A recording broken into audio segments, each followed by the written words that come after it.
I suppose when we first started this journey, it was, in our minds, a bit of a question mark on how big the project was. We had some good data from the association and a lot of strong support. We had a lot of industry leaders amongst you that provided our team a lot of guidance, but you can never manage the unknowns.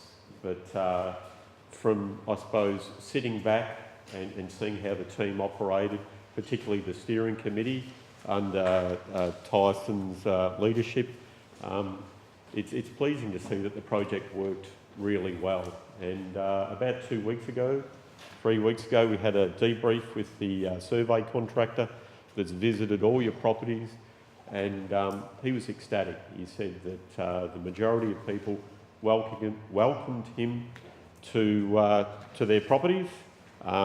They engaged him on the issue and provided him all the necessary support that he needed to complete his surveys. So, in the context of, I suppose, what it means from a department's perspective about pushing these projects up the line through the Minister and through the National Plant Health Forums, very early on it became apparent to us that there were no risks here, that this is something that industry wanted, that it was well supported. There are a few issues along the way that basically required the department and industry to get on the same page, and I think by and large we've done that. And I think we're looking forward to the next 2 years being a very straightforward process and seeing this region declared as a full PEZ under the national protocols. So, very brief 101. We've done other Phylloxera survey projects before. Bendigo, Heathcote, Pyrenees and Grampians was probably the biggest one that we've done. And as you can see, the hectares and the number of vineyards were quite large. They're also quite a while ago. 2006 was a great year, but even I can't remember what I was doing back then. Unfortunately, I think we were 3 different departments ago back then. Now we're DEGITA, Agriculture Victoria, but the organisation was wide in a different way. We did a lot of work in the endemic space, fruit fly, PCN and Phylloxera, and the exotic diseases like Xiala.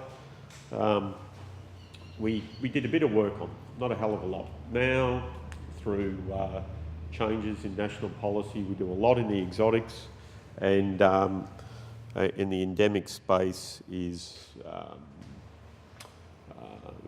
a little bit more targeted, I'd say.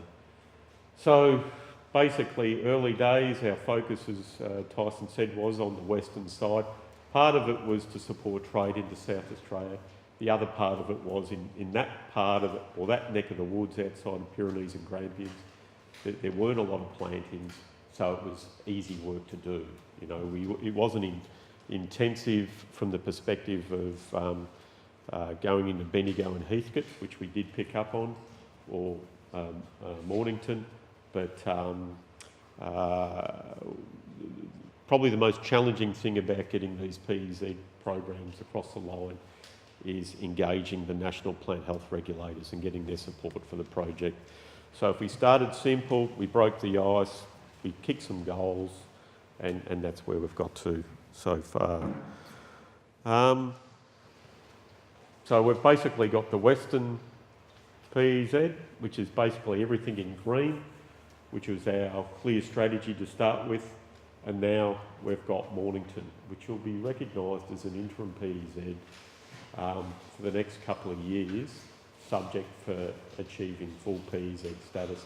Now the guys are going to go over some quite comprehensive presentations today, so I don't want to cut across what they're going to say, but the thing to keep in mind is that a PEZ project is surveillance, is critically important. You need to find out how many vineyards are here, whether you've got Phylloxera or not, but there's also the awareness stuff, the industry engagement stuff, the comm stuff that Paul will be talking about later on, and how we package that information up to send up the line to address our national obligations, but also to help the associations down the track operate in a way that these projects don't become an impediment to your business. These things are supposed to support you. You should be seeing, I won't say you should be, the benefits of these projects should be obvious to you, because as Tyson's alluded to, and you've had plenty of presentations from Kevin Powell and other researchers about the significance of phylloxera. If it gets into a production region, it is difficult to manage. We were very fortunate about 6 months ago, I think, to have Andy Clark from the Yarra Valley present at a local meeting down here.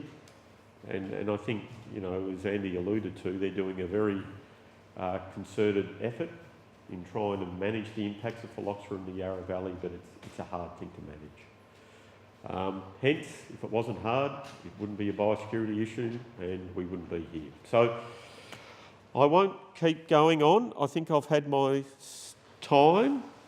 I'm across to Tim Burge. Tim, Paul Dennis and Daniel Mansell have been, I suppose, the vanguard of this project. Anytime there's been a problem, I've been able to say, there you go and sort it out.